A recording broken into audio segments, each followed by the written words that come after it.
Next ఒక చిన్న విన్నపం ఏంటంటే హాస్టల్లో చేరిన వాళ్ళు క్యాటరింగ్కి వెళ్తున్నారంట. అది తప్పమ్మా. ఎవరైనా సరే హాస్టల్లో వెళ్ళిన వాళ్ళు మనం ఎందుకు వెళ్ళామంటే చదువుడానికి వెళ్ళాం. మనం డబ్బులు కావాలంటే తల్లిదండ్రులు పంపిస్తారు. ఈ డబ్బులకి మనం ఇక్కడ వన్స్ నేను చెప్పేది ఏంటంటే ఇక్కడ డబ్బులు మనం సంపాదించడం అలవాటు పడమంటే చదువు రాదు. ఈ రోజు మనం బయటికి పోతే 300 వస్తాయి మనకి. ఫుడ్ తింటాం, కమ్మ కోరి తిండి తింటాం, 300 చేతికి వస్తాయి. అబ్బా ఇది బాగుంది అని చెప్పి దానికే అలవాటు పడతాం, కానీ ఈ శ్రమకు అనేది అలవాటు పడం. కాబట్టి ఇక్కడే ఉంచేమంటే అది తీసేసుకుంటే వెంకటేశ్వర్లు వచ్చాడా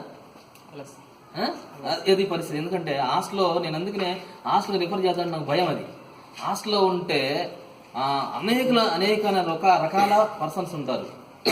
వాళ్ళని బట్టి మాకు కాదు, మంచివాడు స్నేహం చేయాలి, చదువుకోవాలి. తల్లిదండ్రులు మన మీద ఒక నమ్మకం పెట్టి హాస్టల్కి పంపించండి. దాని అర్థం ఏంటంటే బాగా చదువుకుంటున్నా కొడుకు, ఇక్కడైతే నేను కష్టపడుతున్నాను, ఎండలు దిగుతున్నాను, వర్షం దొరుకుతున్నాను, నా కష్టం నా కొడుకుని పడకూడదని వెళ్ళి హాస్టల్కి పంపిస్తున్నారు.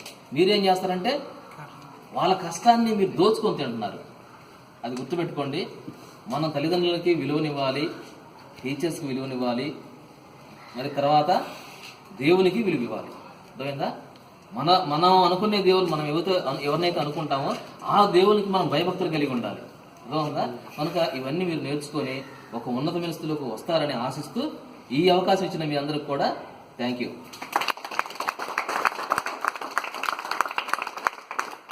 సరే, మరి మాస్టర్లు అందరూ వచ్చి తల వచ్చి చేస్తే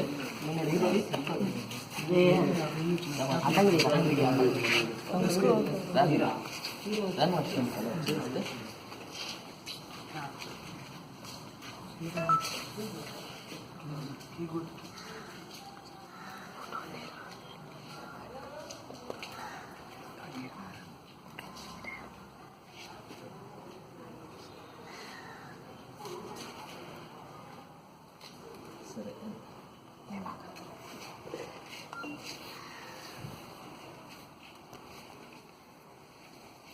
పిల్లలందరూ కూడా షేర్ చేసుకొని అందరు నీట్గా గొడవ చేయకుండా షేర్ చేసుకుని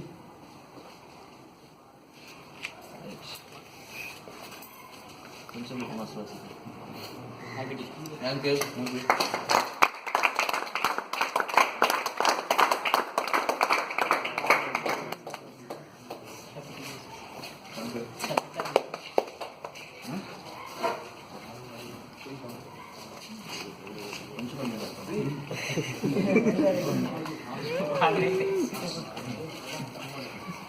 okay, thank you boys, thank you.